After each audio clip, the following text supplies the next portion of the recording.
This is Brad Berry, Chief Investment Officer and Portfolio Manager with Dynamic Wealth Group. Welcome to this market and economic update. In this video, we'll discuss both the importance of cash and the challenge with using it as a long-term investment vehicle. This is timely and relevant right now because some investors have flocked to cash in recent years in response to stock market uncertainty and due to higher interest rates. It's important to emphasize that cash plays an important financial planning and investment role. When it comes to our financial plans, it's important to have enough cash on hand for expenses and important life events, such as buying a home. However, the problem is when investors hold too much cash compared to what's necessary. In these cases, they may be giving up growth potential in other parts of their portfolio. Over the next few minutes, we'll discuss the many considerations investors should be aware of as they think about the role of cash in their portfolios, especially as the market and economic landscape shifts in the coming months. First, this chart shows that significant amounts of money have flowed into money market funds in recent years. Money market funds hold cash-like short-term instruments. Their asset levels tend to rise in times of market uncertainty and when interest rates are higher. So both factors are at play today. You can see that assets increased during the pandemic as investors looked for safety, along with the significant government stimulus money being sent out to people. However, higher interest rates since 2022 have also led to flows into money market funds. Investors looking to take advantage of higher cash rates have invested these funds to generate more portfolio income. At the moment, total assets across money market funds now exceeds $6 trillion. This is more than double the average level during the decade after the global financial crisis. Second, while cash rates may be higher, they do not necessarily offset higher levels of inflation. After all, interest rates are higher exactly because inflation has been high over the past few years. This chart shows the level of income a hypothetical investor might receive after investing in the average certificate of deposit. While these rates have risen, they are still negative after adjusting for inflation. In other words, inflation erodes the purchasing power of cash, which is only partially offset by current interest rates. As I would caution my clients when I was a financial advisor, be careful about being too conservative, as it is highly possible to conservatively lose money, as shown in this chart.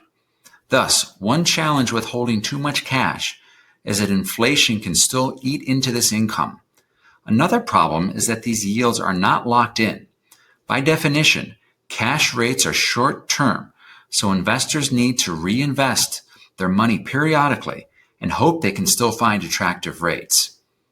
This is different from investing in long-term bonds or the stock market.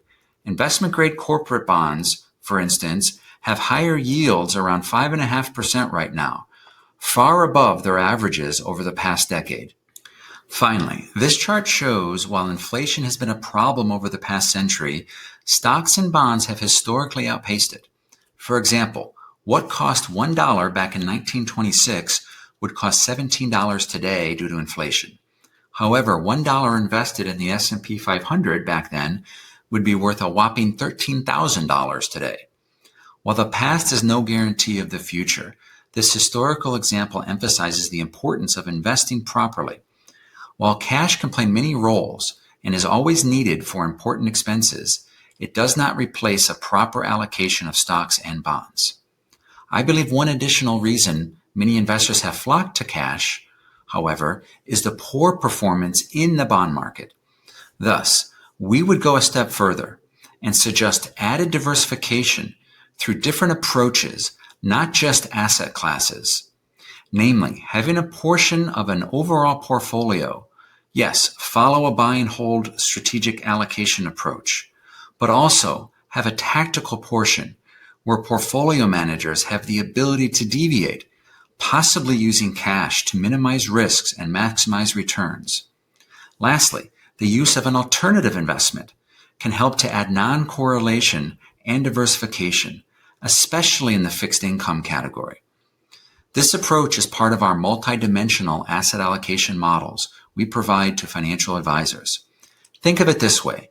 If bonds do well, then our strategic buy and hold bond position will also do well. However, if bonds perform poorly, as they have for some time now, then having a tactical bond manager that has greater flexibility gives your portfolio a fighting chance.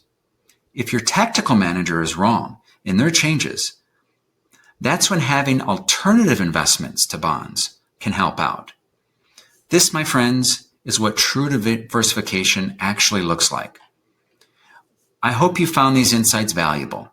If you are a financial advisor and would like more information on our multidimensional approach towards asset management, please visit our website at dynamicwg.com or reach out directly by emailing us at info@dynamicwg.com.